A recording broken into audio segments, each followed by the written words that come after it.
स्वामी समर्थांची करुणेची कथा, विश्वासाचा चमत्कार। अक्कलकोट नगरी। तेथील लोकांसाठी स्वामी समर्थ म्हणजे चालतंबोलत दैवत।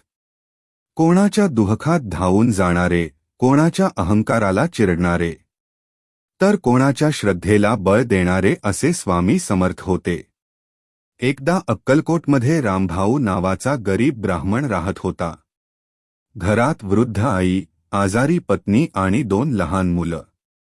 उदरनिर्वाहासाठी तो रोज भिक्षा मागायचा, पण काही दिवसांपासून त्याला भिक्षा मिळेनाशी झाली। घरात अन्नाचा कण नव्हता।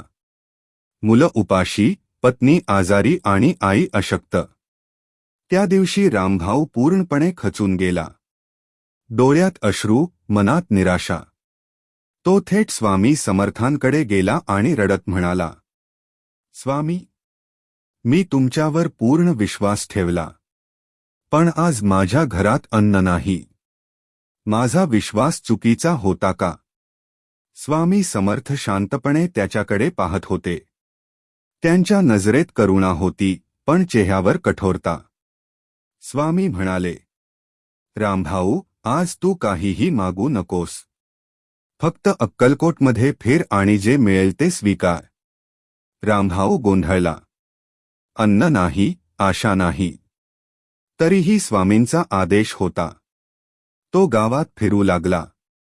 पहिल्या घरी गेला, काहीच मिळालं नाही। दुसऱ्या घरी गेला, दरवाजा बंद। तिसऱ्या घरी गेल्यावर लोकांनी हाकलून दिलं। त्याचं मन पूर्णपणे तुटलं। स्वामी माझी परीक्षा घेत आहेत का, असं म्हणत तो पुन्हा स्वामींकडे परतला। स्वामी समर्थ हसले आणि म्हणाले, रामभाऊ, तू अजून एक घर शिल्लक ठेवलंस। रामभाऊ आश्चर्याने म्हणाला, स्वामी, आता कोणतं घर? स्वामी म्हणाले, तुझं स्वतःचं मन। रामभाऊ गप्प झाला।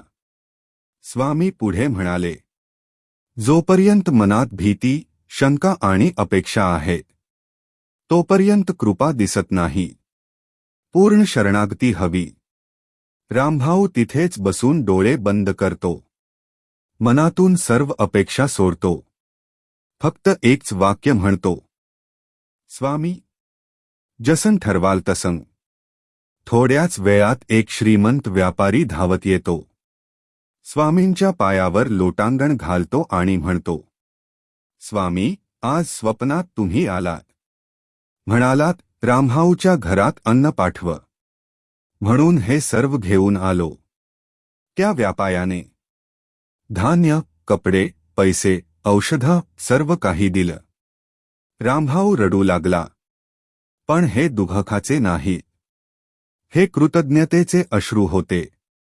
स्वामी समर्थ म्हणाले, मी कधीच उशीर करत नाही, फक्त विश्वास पक्का हवा। संकट मोठं नाही, मन कमजोर असलं की संक